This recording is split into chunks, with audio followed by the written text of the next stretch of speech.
Hello，大家好，我哋嘅項目係基於增強現實嘅大模型智能體。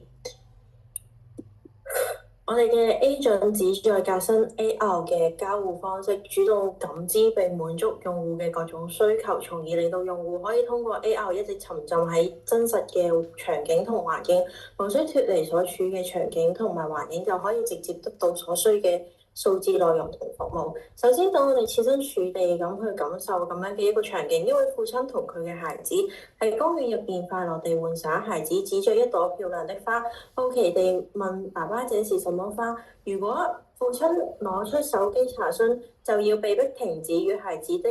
玩樂去睇手機，父子歡樂嘅互動也就戛然而止。而我哋嘅主動型 AI agent 可以主動告知父親呢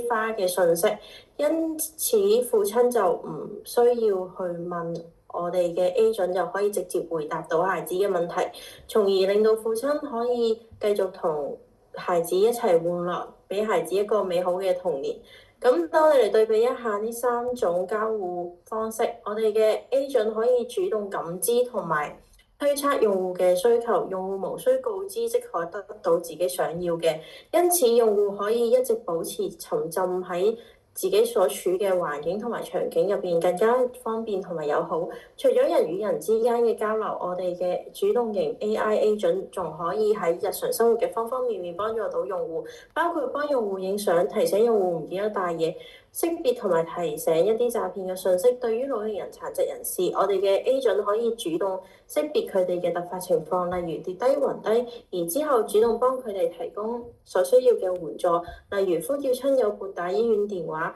連接急救醫療設備等。我哋嘅 agent 工作流程係首先借助於 AR 設備嘅傳感器，實時感知用戶嘅場景環境同動作狀態，其次分析呢啲信息，推測出判斷用戶喺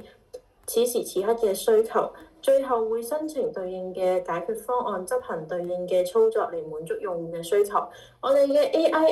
AR agent 採用咗多種先進嘅創新科技，包括多模態大模型、思維鏈推理大模型、規劃執行 agent。另外，我哋仲有一個實時生成用戶界面同用戶交互嘅 agent，可以將用戶所需嘅內容同信息同佢所處嘅環境無縫貼合，喺唔打擾用戶沉浸交互嘅同時，提供其所需嘅數字內容同服務。我哋嘅 agent 可以應用喺多個二 C 同二 B 嘅行業同領域。二 C 應用場景包括日常生活、購物、健康管理；二 B 應用場景包括醫療、教育、旅遊、會展。相對於目前嘅被動型 agent，我哋嘅主動型 agent 可以有更大嘅 marketing。相比於被動型 agent，我哋嘅主動型無需用戶費時費力告知自己嘅需求，體驗更加好，效率更加高，使用頻率更加多。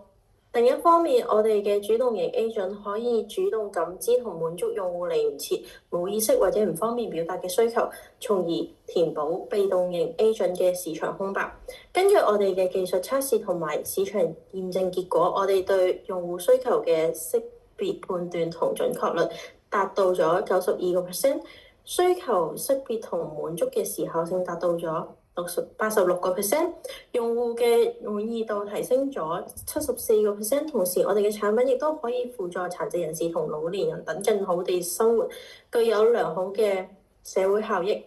喺財務方面，我哋計劃將融資嘅50%用於技術研究同產品研發，30% 用於商務拓展同市場營銷，20% 用於